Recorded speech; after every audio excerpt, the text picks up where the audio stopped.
সালামু আলাইকুম রহমতুল্লাহ। সুপ্রিয় দর্শক শ্রোতা, সময়ের কথা বলতে ব্যারিস্টার মাহবুব ইউটিউব চ্যানেলে আপনাদের সকলকে সুস্বাগত।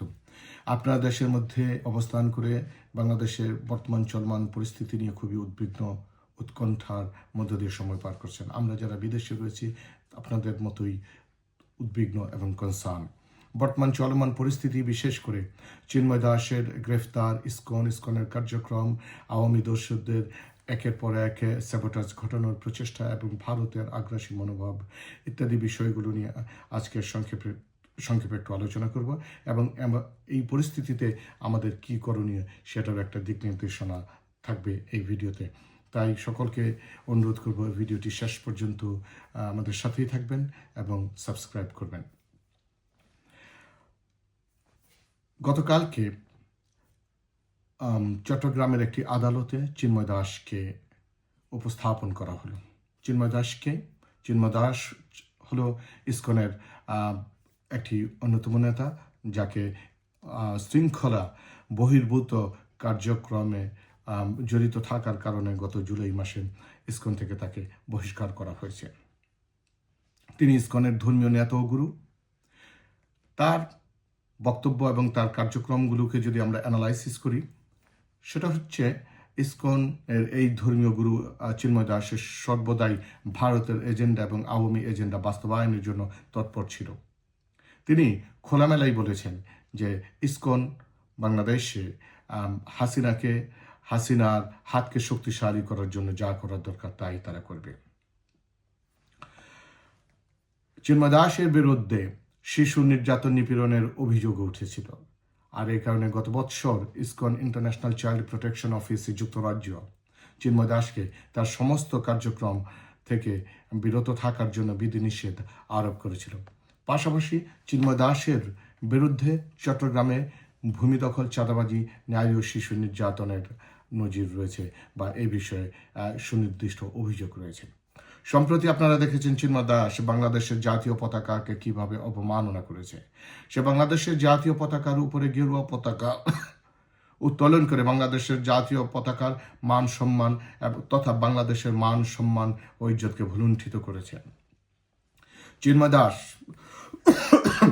সর্বদা বাংলাদেশে হিন্দু ও মুসলমানদের মধ্যে দাঙ্গা সৃষ্টি করার জন্য খুবই সচেষ্ট ছিল। চলতি সপ্তাহে আপনারা দেখে থাকবেন চিন্ময় দাস কয়েকবার ইন্ডিয়াতে আসা যাওয়া করেছে এবং সে মেসেজ আদান প্রদান করতেছিল। এবং এই সপ্তাহতেই চিন্ময় দাস ঢাকা অভিমুখে একটি লং মার্চ করার প্রেসক্রিপশন হাতে নিয়েছিল এবং অতি সত্বর সে লং মার্চের ডাক দিয়ে বর্তমান অন্তর্বর্তীকালীন সরকারকে বেকায়দায় ফেলে দেওয়া, দেশে একটি অস্থিতিশীল পরিবেশ তৈরি করা এবং হিন্দু মুসলমানদের মধ্যে একটি দাঙ্গা তৈরি করার হীন প্রচেষ্টায় লিপ্ত ছিল। সুনির্দিষ্ট অভিযোগের ভিত্তিতে রাষ্ট্রীয় বাহিনী চিন্ময় দাসকে গ্রেফতার করেছে, আর এতেই যেন সমস্ত বিপত্তি ঘটে গেল। চিন্ময় দাসকে গ্রেফতারের সাথে সাথে আওয়ামী দোসররা চিন্ময় দাসের মুক্তির জন্য চেঁচামেচি শুরু করে দিল। পাশাপাশি ভারতের পররাষ্ট্র মন্ত্রণালয় চিন্ময় দাসের মুক্তির জন্য স্টেটমেন্ট ইস্যু করল। সেই স্টেটমেন্টে অত্যন্ত ন্যাক্কারজনকভাবে মিথ্যার আশ্রয় নেওয়া হয়েছে। সেখানে বলা হয়েছে বাংলাদেশে হিন্দুরা নির্যাতিত, নিষ্পেষিত, তাদের উপরে স্যাবোটাজ করা হচ্ছে, তাদের মন্দিরে আক্রমণ করা হচ্ছে, তাদের ঘরবাড়িকে জ্বালিয়ে দেওয়া হচ্ছে। একটা নজিরবিহীন মিথ্যে দিয়ে ভারতের পররাষ্ট্রমন্ত্রী একটি স্টেটমেন্টে ইস্যু করেছে, যার প্রতিবাদ বাংলাদেশ সরকারও করেছে। এই ইসকনের কথাগুলো আমি গত 10 বৎসরের উপর ধরেই বারবার বলে আসছি, কিন্তু দুর্ভাগ্যজনক ইসকনকে নিয়ে হয়তোবা মানুষ ততক্ষণ অতটা সচেতন ছিল না বা কথা বলেনি। বাট এখন টাইম এসেছে ইসকনকে চিন্তা করার, ইসকনকে নিষিদ্ধ করার। গতকালকে যখন চিন্ময় দাসকে চট্টগ্রামের একটি আদালতে উপস্থাপন করা হয়, সেখানে রাষ্ট্রপক্ষের উকিল ছিল। তার চিন্ময় দাসের বিভিন্ন সনাতনী ধর্মাবলম্বী ইসকনের সদস্যরা উপস্থিত ছিল। সবচেয়ে দুঃখজনক ব্যাপার হলো যে চিন্ময় দাসের পক্ষে যে সমস্ত নেতা কর্মী সনাতন ধর্মী ইসকনের ভাই বোনেরা এসেছিল, তারা অস্ত্র শস্ত্রে সজ্জিত হয়ে এসেছিল। আমরা যা ভিডিওতে দেখলাম, এটা খুবই দুর্ভাগ্যজনক। বাংলাদেশের আদালত প্রাঙ্গণে অস্ত্রশস্ত্র সহ মহড়া দেওয়া, হাজিরা দেওয়া। ফলশ্রুতিতে আমরা কি দেখলাম? রয়ের এজেন্ট, আওয়ামী দোসর এবং দাঙ্গা হাঙ্গামা সৃষ্টিকারী উগ্রপন্থীরা একত্রিত হয় আদালত প্রাঙ্গণে, এবং আদালত থেকে বের হয়ে তারা রাষ্ট্রীয় পক্ষের উকিল জনাব তরুণ আইনজীবী জনাব সাইফুল ইসলাম আরিফকে কুপিয়ে হত্যা করে। এটা অত্যন্ত ন্যাক্কারজনক।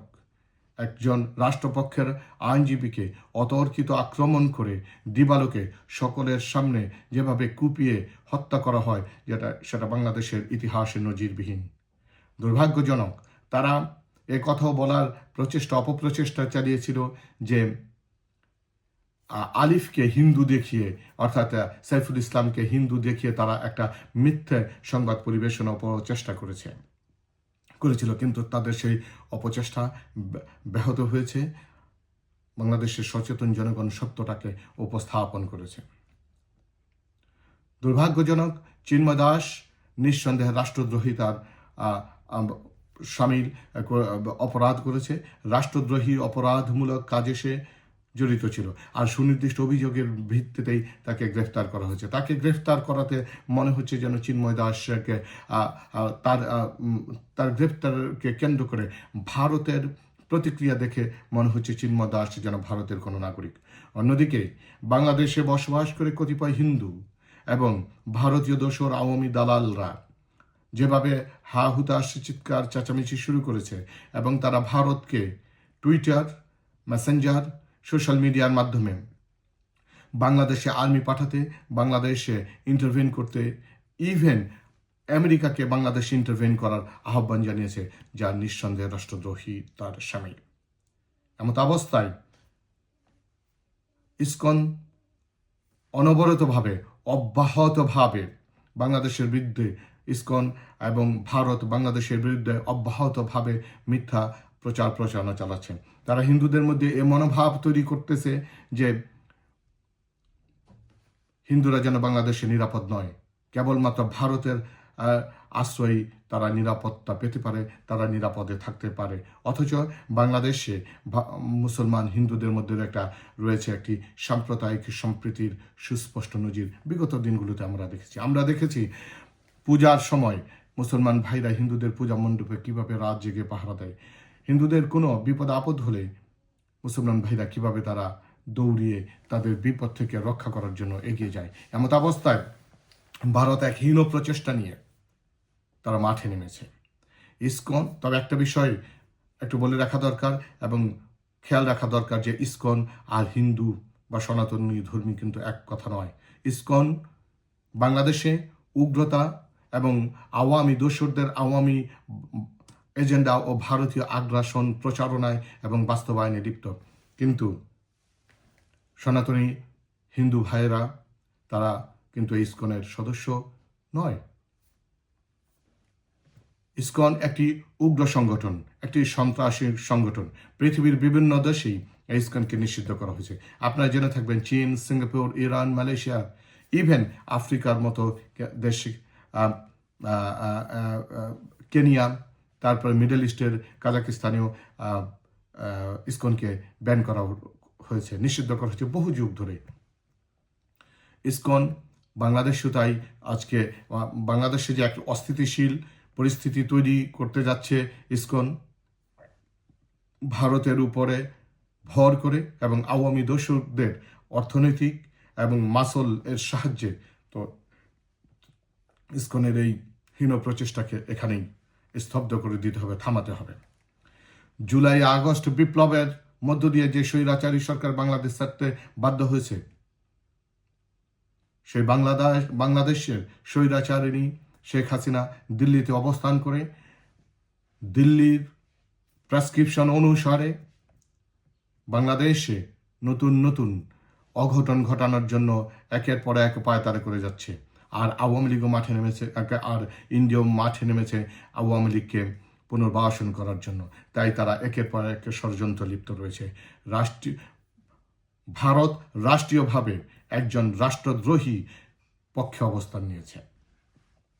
একটি বিষয় সুস্পষ্টভাবে জেনে রাখা দরকার যে সাইফুল ইসলামকে প্রকাশ্যে দিবালোকে আদালত প্রাঙ্গণে যেভাবে কুপিয়ে হত্যা করা হলো, এর মেসেজ খুবই মারাত্মক।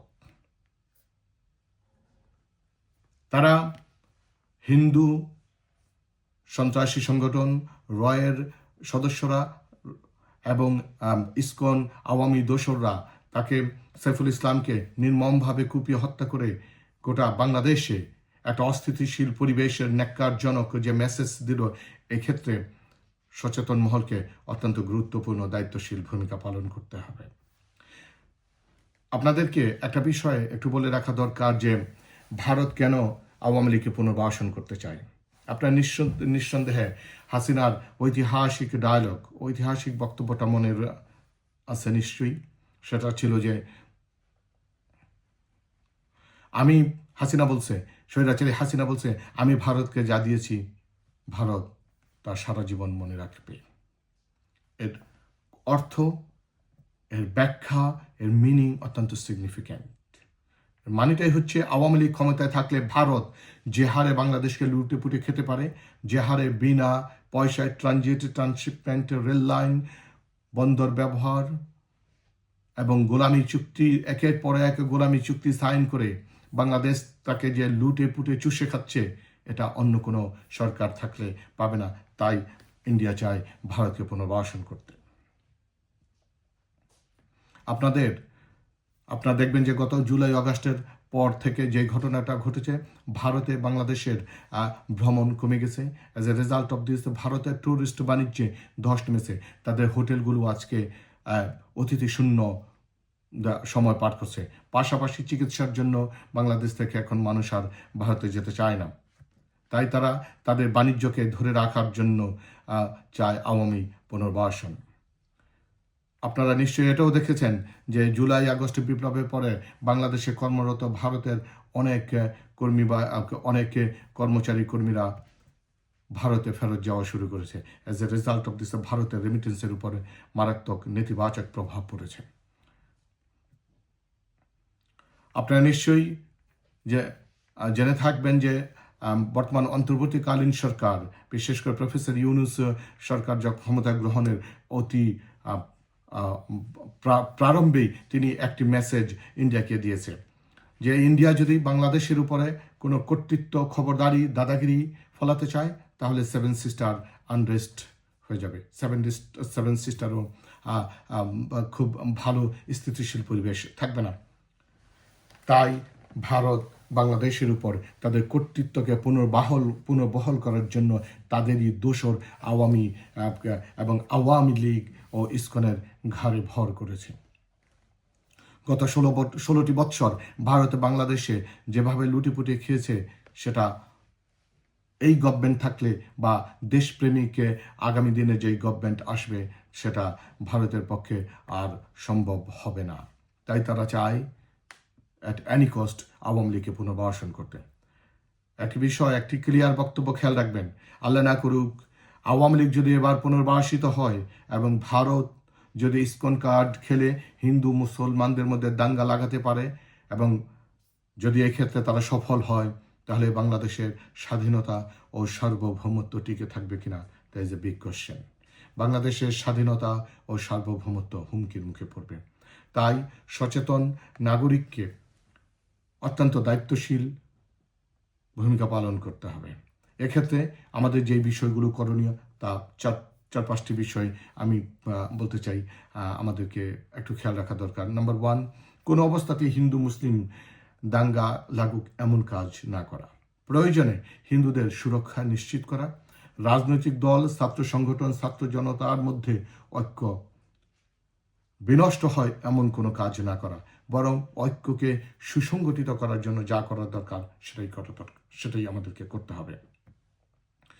আগামী কয়েকটি দিন, বিশেষ করে আগামী 3-4টি দিন বাংলাদেশের প্রতিটি নাগরিক অত্যন্ত দায়িত্বশীল ভূমিকা পালন করতে হবে। প্রয়োজনে হিন্দু এবং সনাতনী ভাইদেরকে সুরক্ষা নিশ্চিত করা, তাদের বাড়িঘর পাহারা দেওয়া থেকে শুরু করে তাদেরকে এই বিষয়ে আশ্বস্ত করা যে আপনারা বাংলাদেশে নিরাপদ, বাংলাদেশ আপনার দেশ, বাংলাদেশ আমার দেশ। এই বাংলাদেশ আপনাকে আমাকেই রক্ষা করতে হবে, এই মেসেজ তাদের কাছে পৌঁছে দেয়া। পাশাপাশি আমাদেরকে এই জোর দাবি তুলতে হবে ইসকনকে বাংলাদেশে, ইসকনের সমস্ত কার্যক্রম বাংলাদেশে নিষিদ্ধ করার এবং আওয়ামী দোসরদের যে ন্যাক্কারজনক হীন চক্রান্তগুলোকে রুখে দেওয়ার জন্য আওয়ামী রাজনীতি নিষিদ্ধ করারও দাবি তুলতে হবে। তবে একটি বিষয়, কখনোই আইনকে নিজ হাতে তুলে নেওয়া যাবে না।